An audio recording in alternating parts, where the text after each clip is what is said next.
Can Daggerheart rescue your Dungeons and Dragons game? Today on RPG Boons. I think the question I really want to pose is what are RPG systems good for? Whether it be Dungeons and Dragons, Pathfinder, Dungeon Crawl Classics, or the new Daggerheart, or maybe the up and coming MCDM Productions RPG system. Essentially, RPG systems are for conflict resolution. You present a situation, and without you trying to give too much bias, you allow chance to take over and determine whether or not things go their way or they don't. So, what we're going to do today on RPG Boons is we're going to make a quick comparison of Daggerheart and Dungeons and Dragons. Let's talk about the real thing that matters in the game. How is conflict resolved in Daggerheart versus Dungeons and Dragons? I'm not focusing too much on Dungeons and Dragons because the assumption is you guys already know how 5e works. But let's start looking at Daggerheart here. You probably have already heard that Daggerheart is using a 2d12 system for the players.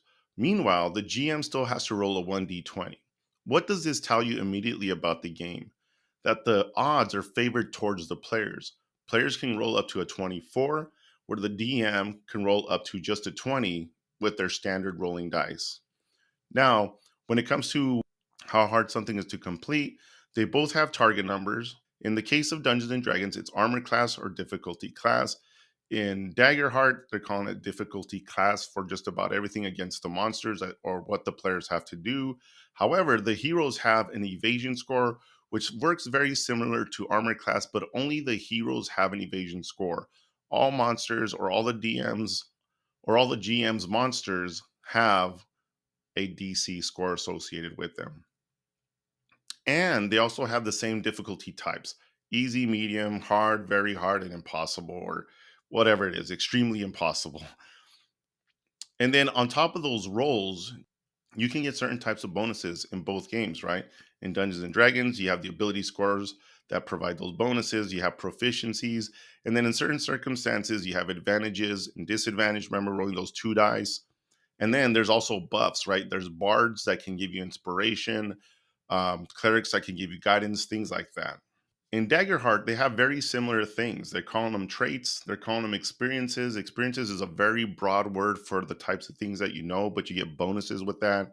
They also have advantage and disadvantage, which essentially is a plus 1d6 or minus 1d6 to a roll. I'm not really sure if that's even necessary for this game, but that's for another conversation.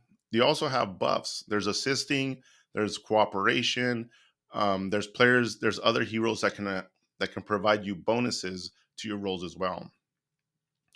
Now, I think the one thing that's very pretty cool about the game, the idea of hope and fear dice. When you think about a hope dice, it's actually more like a hero action point dice.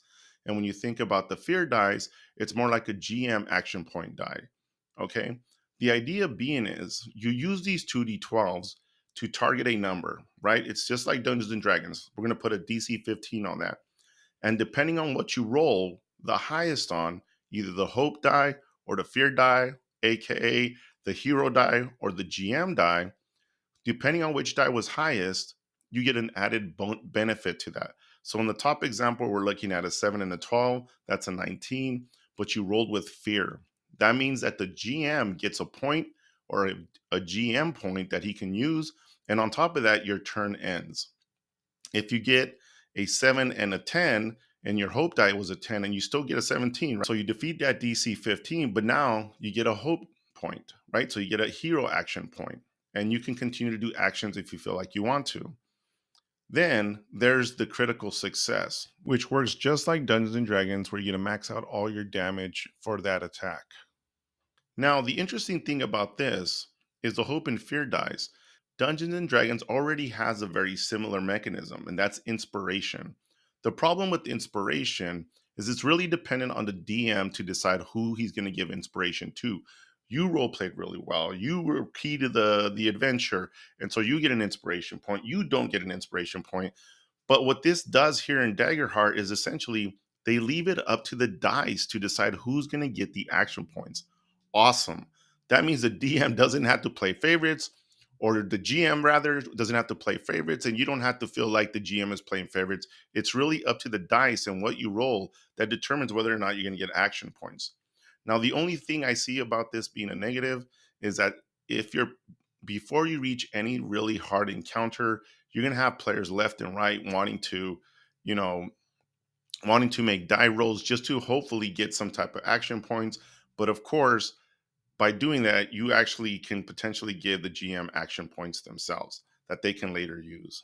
Now, related to this is initiative. Okay, like how does turn taking turns work in Daggerheart versus Dungeons and Dragons? In Dungeons and Dragons, we already know it's whoever rolls the highest goes first, and then depending on who rolled what, you just basically go by order. In Daggerheart, there is no initiative system. The group decides how you want to do things in order.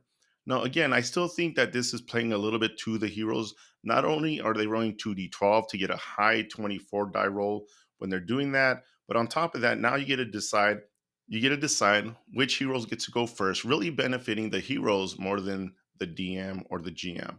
Again, this is okay, but again, this is pushing towards giving heroes more power. But I think some people will agree with that, while others may not.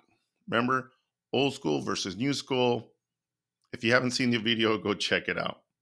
Another cool part about the initiative system, at least as it pertains to the GM or the dungeon master, it's going to be the GM in Daggerheart, but as it pertains to the GM, is that they get to take their turn as soon as the players fail. So normally in Dungeons and Dragons, let's say you roll a 4 or a 5 for your initiative order.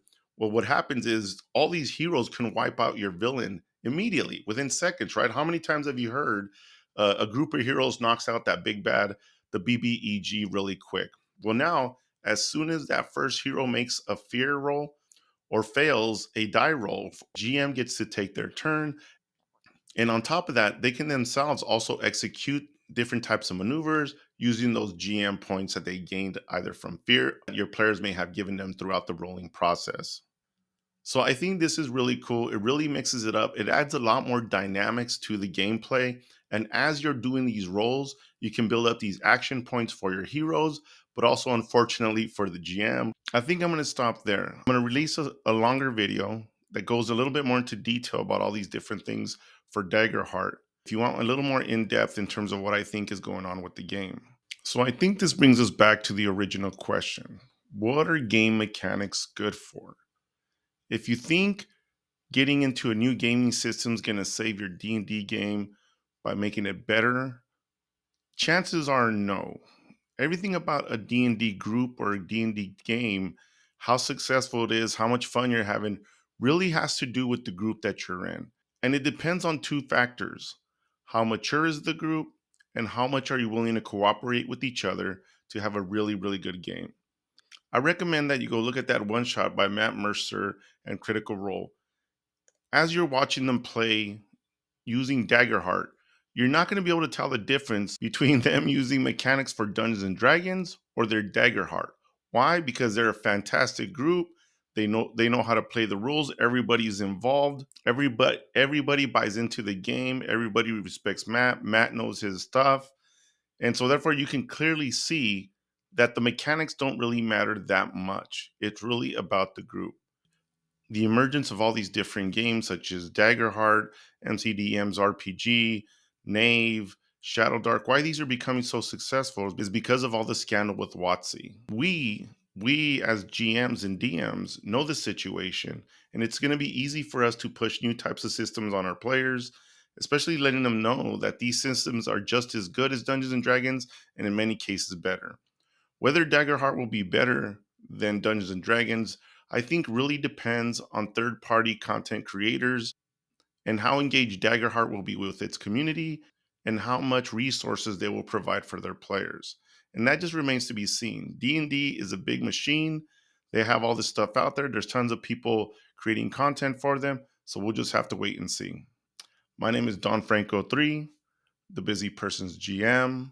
This is RPG Boons, where we talk about everything RPG and how everything is RP.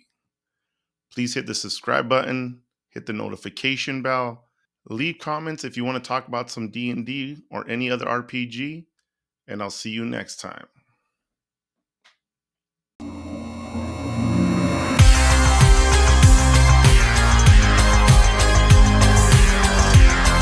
There has been some question of how many dice do I actually need to play Daggerheart.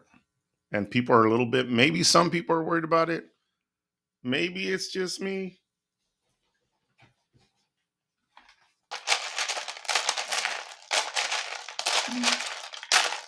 Okay, maybe it's just me.